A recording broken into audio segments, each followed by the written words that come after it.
Hi, friends. Collin, Sherwin, Seth, Varnadore. We are here. It is championship weekend, and we are currently watching UAB and Marshall. But that's not important right now because we're going to cover three games that are being played on Saturday. ACC championship, Big 12 championship, and of course the SEC championship. We will begin with the ACC, Clemson, Notre Dame. It's a rematch. Clemson right now is a 10.5-point favorite at DraftKings Sportsbook. And most of the money has actually been on the underdog Notre Dame Irish, who are getting 63% of the cash and 67% of the bets. Previous iteration of this game had no Trevor Lawrence. He is back. He seems healthy after the first couple of weeks of his play. You and I, Seth, were both on Clemson in the game earlier this year, and I think we were laying, 6.5 there, I believe. Yeah, it was under a touchdown. It was under a touchdown, and we both loved Clemson in that game. I think if you go back and watch that, even without Lawrence, Clemson probably wins that game like 95, 96 times out of 100. Yeah, they're up 7 with a minute left, and the other team with the ball like the 20. Yeah, and just a couple of terrible throw that they let somebody get behind them, and then they lost in double over. I think it was double overtime. Yep. So as now this game is on a neutral field and have Trevor Lawrence back, why would we not just jump all over Clemson again? Yeah, I don't. We can look at the numbers. Notre Dame's had a pretty good year, and the numbers will show that. But yeah, I'm inclined to agree with you. So looking at the numbers, you see Notre Dame is actually probably better than you think they've been on offense, and their defense. A lot of people have talked about them all year. Not great at giving up explosive plays, which we saw in that first Clemson game. Clemson is able to hit some big shots down the field. On the other side of the ball, Clemson's defense has been a little bit better than their offense, but the offense has still been pretty good, and Clemson has a little more talent. So when you watch Clemson defense, you think that Coach Venables, you think attacking style, but they haven't had a lot of their healthy guys in for most of the season. They were missing, I think, possibly 4 to 5 guys on defense against Notre Dame. Guys at linebacker and defensive line, which you think would help with some of these big runs. Maybe you get to Book. They were able to hit some passes down the field. Book made a lot of plays in this game. And he's kind of shown that ability since the Clemson game. It's kind of his coming out party almost this year. He's made some like Manzielian type plays. And then defensively, Notre Dame is attacking. They do a lot of different stuff. Their defensive coordinator just got a head coaching job at Vanderbilt, but they have shown the ability to give up explosive plays. You see here against Boston College, they give up an explosive shot down the field. Clemson, obviously, is going to get the running back involved. This is stuff from earlier in the year, but they get him involved in the passing game. Each team didn't have a great game in the run, but they can throw him the ball. They can hand it to him. And this is all without Trevor Lawrence. You'll see here they hit some shots down the field against Notre Dame. And we're able to throw the ball with a lot of success off motion and using Notre Dame wanting to stop the run kind of against them with play action. And again, this is all with the backup quarterback.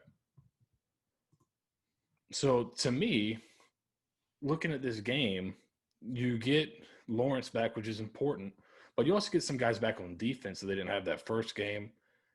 I think Clemson probably should have covered last game with the backup quarterback missing 4 or 5 guys. The game's in Charlotte. Clemson has a chip on their shoulder, all the intangible stuff, and also they've got the better players too. So I kind of lean Clemson to cover. It's kind of not a popular pick, but I think they're going to come out and play really well and cover. Yeah, I'm with you. I would like to see this get to 10 or less. I'm going to be hoping that some of that Notre Dame money keeps piling in here so I can go against it. The one thing that I was impressed with Notre Dame in the first matchup was I thought they were going to get dominated on the line of scrimmage. And they really actually did hold their own, which I was a little bit surprised about, that they were able to keep the front four of Clemson somewhat in bay. And they were also to open up some holes in the running game as well. Clemson did have one of their best defensive tackles. He did not play in that game. He's played around 30, 35 snaps the last couple of weeks, so he should be good to go with another week. They both had a week off last week. So you'd anticipate them getting some help back there and at linebacker. They're starting middle linebacker who didn't play in the first game. So I think they're a little healthier, and that's kind of what tips me into thinking Clemson. They're healthy, and I thought they played well enough in the first game to win by a touchdown. This is 3 points more, 3.5 points more. I like Clemson. Yeah, same here. We will move along. Oh, by the way, total on that is 60.5. Kind of like over. I just think both teams can score, and 60, and if Clemson's going to win, they're going to put up a big number on somebody. Yeah. This feels like Clemson gets out of here with no less than 40. I don't see how they score less than 40 points tomorrow. But we move along. Oklahoma, Iowa State. Right now, Oklahoma is a 5.5-point favorite. Ohio State will be wearing the home jerseys because they are actually right now the best team in the Big 12 somehow. Oklahoma is getting 53% of the handle and 52% of the bet, so it's pretty much right down the middle. The total is 58. Now the total on the over, 82% of the cash and 90% of the bets are on the over 58. I think the wagering community might be waiting for that to check back in line a little bit, and some under money will claw back a little bit late. Seth, what do you see here? These are two quarterbacks that can be very good, but can also be a little bit inconsistent as well. Rattler does seem to have settled in, though, for Oklahoma as the season's gone along. I thought this was the toughest game of the three to pick. You look at Iowa State's numbers, they're so solid. There's nothing that really sticks out as being outstanding, but nothing that's bad either. Oklahoma is surprisingly very high on a lot of defensive metrics, especially third down. Neither team is unbelievable on in terms of turnover margins, so I don't think there's a lot of luck there. Oklahoma is obviously the more talented team, with Iowa State being 57th in the team talent composite. But Iowa State's just solid. They run the ball here. This is their first game. Now, Oklahoma, what they've got going for them is they've gotten a lot of guys back from suspensions or injuries, and they've really started kind of rounding the form. But Breece Hall was able to run on them in the first game. Iowa State is going to want to run the football. Here it is against West Virginia defense that was had a lot of hype coming into the game there. They'll run with the quarterback. And then they use this to set up play action and RPO game that can be pretty deadly when the quarterback's on. There's been times this year where he's been off, but he's kind of rounded into form, it seems like. And they do a good job designing the offense to kind of revolve around that run game. You see here is able to escape in their first game, keep his eyes downfield, make a play, and then he hits another shot off the run action for a big touchdown in that game earlier this season. Oklahoma defense, they're not perfect. But they're better than the normal Oklahoma defense. They got back Ronnie Perkins, one of their ends, who's helped them a lot. They're actually turning people over this year, which was a kind of a problem for them under new defensive coordinator Alex Grinch. They've improved quite a bit, and I think that some of that obviously has to do with them getting some personnel back. You see here, they still have some lapses though. So, that's kind of the matchup. Is Oklahoma going to be able to stop the run? Iowa State's defense, they held Oklahoma the run game in check the first time they played. I think they averaged 3.3 yards a rush. They gave Rattler some kind of foggy reads. They're dropping back like 8 guys, getting hands on it. I think this one ends up getting called back, but almost get a near pick. And then at the end of the game, not rushing a lot of guys, a confusing look, get a pick to seal the win. Oklahoma has gotten back running back Ramondre Stevenson. They're much better running the ball now than they were earlier in the season when they first met. He's a load. He's a really good player. And he's a guy I think they're going to feed and try to feature early. And then off that, you get play action shots, but they love to take shots in play action. Got a good receivers, good tight ends. They're starting to get a bunch of guys back healthy, and the passing game starting to get going a little bit. What you worry about with them, I see a nice little throwback play there. What you worry about with them a little bit is how handling pressure and then turning the ball over. That's kind of been Rattler's his big Achilles heel this year. Is he's turned the ball over, and a lot of times it coincides with pressure. And right there, getting home easy. So that's kind of what you got to watch for. It seemed like last time they played, Iowa State was more content to sit back and make him go through a bunch of progressions. But he's had some problems with pressure, so I'd be interested to see if they dial that up a little bit more. I think with a week to kind of get ready, I think Oklahoma is going to figure out the Iowa State defense a little bit better this time. They've got some better players back. I like Oklahoma here at 5.5. I think they'll cover that.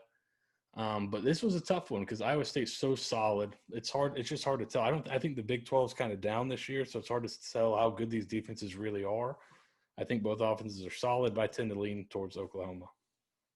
Yeah, I think the Big 12 is certainly deserving of the number 6 spot in the college football playoff because they lost at home to the number 19 team, and then it's just I'm so angry. Iowa State being the 6th best team in the playoff rankings right now is an abomination. That's the 6th best team in America. Like, we should stop playing college football. Like, that's a joke. I'm staying away from this one. I've seen, Iowa State play, excellent defense. I thought the Oklahoma State game was probably the most interesting game for them this year. Both teams just could not move the ball at all. Mm-hmm. And it just turned into a 3-out and punt, three punt over and over again. Purdy, when he gets time, can be effective, but he doesn't always necessarily get that. And I agree, the Oklahoma defense is probably going to be one of the better ones that they face this year because they play in a complete trash conference and yet still have the number 6 team in the country, despite losing by 3 scores. I think that's really to a Sun Belt team. I think that ranking is just to justify possibly bouncing Oklahoma up if they win this game. I am stunned that you would say that the College Football Playoff Committee would do something that would possibly be in the interest of the larger brands and money programs in college football. It's a shocker, right? I just can't possibly begin to comprehend how that could ever be. These are men and women of integrity. Complete and total integrity as they continue to drop every team that is not in the Power 5. Yeah, and it's a shame that Louisiana Lafayette Coastal Carolina game isn't getting played because for me that was for the Big 12 championship as well. So moving along here, our last one. We are both residents of the Southeast. It is the Southeastern Conference. Florida, Bama. Seth, you'll be doing a little work for these Florida Gators, so I guess this is your first opportunity to really deep dive and get in with UF, since you are now going to be covering UF as well. It is 17 right now, and all the money is on Bama. 78% of the bets, 90% of the handle is all on Bama to cover 17. The total is 74.5. That seems massive to me. I don't get that. And right now, over has 79% of the handle and 70% of the bets. Yes, the Florida defense is not very good, but no one takes the throttle off in the second half like a Nick Saban team. Seth, what do you see here? And I don't think there's any question about who's going to win this game. Can they cover the numbers? Question. Yeah, I would tend to agree. I would definitely agree that I think Alabama's and you can see here they're a heavy favorite to win. Look at their offense. That's a lot of ones in the national rankings next to their figures. First in yards per play, first in available yards percentage at 72. So they're picking up 72% or almost 73% of available yards every drive on average. Almost converting 69% of third downs. They're fourth in explosiveness. That's really good. Well, then you look at Florida's offense. They're top 10 in everything except third downs, which they're 11th at 50%, which is really, really high. So these are two really good offenses going facing off in Atlanta here. So we saw Alabama's offense earlier. They do a lot of stuff where they'll show you run. They'll move the pocket, come back. They're really well-designed offense. They've got this guy, Devontae Smith, who may win the Heisman Trophy. It seems like it's a possibility. They'll formation you with some overload formations, get it to this freak who can break tackles and then run away from everyone. They're, spoiler alert, they're really good.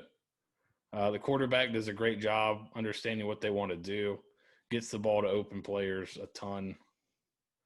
And then this looks like it was shot on a potato, but this is Devontae Smith taking back a punt return. So you're really never safe when he's on the field. He can take any touchback for a touchdown. Florida has not been great on defense, right? Giving up some shots earlier in the year.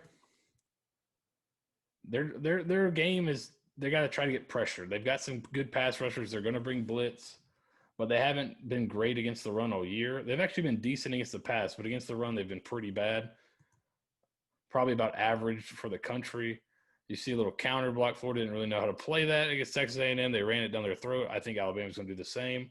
And then against LSU, you see right here, you've got a corner blitz on. Both sides are bringing guys. He's getting over here. I believe he's supposed to get back and cover that deep half. He does not. And you get a guy wide open. Then you try to run the same corner blitz later. The safety is supposed to get over the top, comes up and gets beat. So you've got two busts. So that's a little scary as you're looking from the Florida side. You can't bust, but you can't show Alabama simple looks either. You'll be in trouble. What Florida has going for them is they have Kyle Pitts, who's a very good player. They have Kadarius Toney, who's also a very good player. And that presents a problem to defenses. How are you going to cover it? Are you going to single up Toney? Because now he's going to run and leave the middle of the field open. He's going to be a tough cover one-on-one. Well, are you going to single up Kyle Pitts? No. Because he's a freak of nature and can do things like this where, Kyle Trask is crazy accurate. And I'm just going to throw it over here. Good luck trying to cover that. So how do you – His catch radius is a zip code. It's ridiculous. And then they'll motion Toney. They'll put him on the same side, motion Toney across, and then what are you going to do? All right, you're going to leave Pitt singled up? Well, thanks. I'm just going to throw it backside to the slant for an easy first down. They present some problems, what they're not great at. They're not unbelievable up front. They'll give up some sacks. So they give up a sack against LSU. They're in 2nd and 25. Well, guess what they do on 2nd and 25? We're just going to run a slot fade to one of our receivers and pick up 50. They're really good on offense, too. It's going to be an interesting game. Alabama, what they were able to do this last week against Arkansas is they got pressure with 4 guys a lot. Arkansas hit some RPO stuff on them, but consistently being able to get pressure with 4. And then here you give them a tough look on the RPO, force a turnover, and they forced a ton of Arkansas turnovers this last week. Alabama is, I think, in the top 10 in turnover margin. Florida is in the 60s. They're -1 for the season. Alabama's +9. So, how is that? Will that kind of even out in this game? Will Florida kind of get the turnovers? That's what they're going to have to do to win. I don't think they win, but I think 17 is a big number to cover against such a good offense like Florida has. And I think you could be up by 24 and Florida could get the back door, because once Alabama gets comfortably ahead, they know they're in the playoff. They don't have to prove anything. They're in. They're probably in with a loss. So yeah, they get comfortably ahead. I think they're going to pull back on the throttle, and maybe Florida can come back in and get the backdoor cover. But I think it might be closer than we think. I would still pick Alabama to win, but I think Florida covers the 17.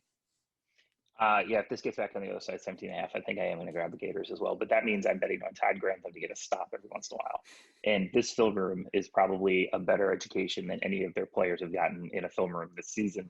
I talked with my former boss Jerry Oden this week. Okay. That interview's up online. He said he played and coached in arena football too. He said just treat this game like an arena game. He said we try to get one. He said it was 1 stop and 4 half stops. So 1 stop would be they didn't score at all. 4 half stops would be a field goal. He's like, that's got to be your plan coming into the game. So you might see an arena football game break out in Atlanta here. Yeah, that would be fun. So you think that 74.5 is in play here? I just don't think the Gators can score. I think this reminds me a lot of their game, Florida's game last year against LSU. It ended up being 42-28, I think was the final. Right. It'll be interesting to see if that's how they play because Florida tried to hold the ball a little bit more against that explosive LSU offense. But LSU, I think, scored every time they had the ball. And Florida matched them and then threw a pick in the red zone, and then that's where the margin happened. And they tried to do the same thing late, threw a couple picks late. But it could get up there. I don't see Florida stopping Alabama much. So I think you'll know early on how they're playing the game. If Alabama's going up tempo and Florida's going up tempo, then you got a shot. If Florida's trying to hold the ball, or it could be the other side too. Alabama could just be like, all right, we're just going to run the ball down your throat and keep your offense off the field. I think you'll know early if this is going to be a shootout or not. Maybe a second half over/under bet might even be a little bit, maybe the way to go here. Yeah, if this gets on the other side, same thing. I'm going to grab the Gators, but I don't think this Gator team, they're so frustrating because I think that offense is legitimately one of the 5, 6 best offenses in the country. They just can't stop anything. Yeah. And, your new job at UF may not be doing film room breakdowns. It might actually be as defensive coordinator because you've got about as good a chance of being that guy next year as Grantham does. Because I don't think he's coming back next year. Just a thought. One thing to Florida covering, the last 2 seasons, I think their biggest loss is 14 to that LSU team. And this year they've lost 2 games by a combined 6 points. And their wins, they're blowing people out. This is a pretty good team. And I think Mullen, his first year, they had some big losses, but last 2, all their losses have been pretty tight games. Even the LSU game, the score doesn't quite indicate how tight it was. So I think he'll do a good enough job to keep it within the number. I don't think they're going to win, but I think they'll play it a little bit tighter than some people think. The game score in the LSU game, or I think the final SB game score for it, LSU is supposed to win that game exactly 0.6%. Lowest of the season. Lowest of the season. 0.6% of the time they win that game, and they just happen to pull it out. So, well, this was fun. We will be back for bowl games, college football playoff, Final Four. That's where we're gonna do something a little bit deeper. We might have a little bit more resources to do something even more fun for the Final Four. So we'll get into that as well. But thanks for watching. We hope we made you some money this season. We hope we make you some money tomorrow.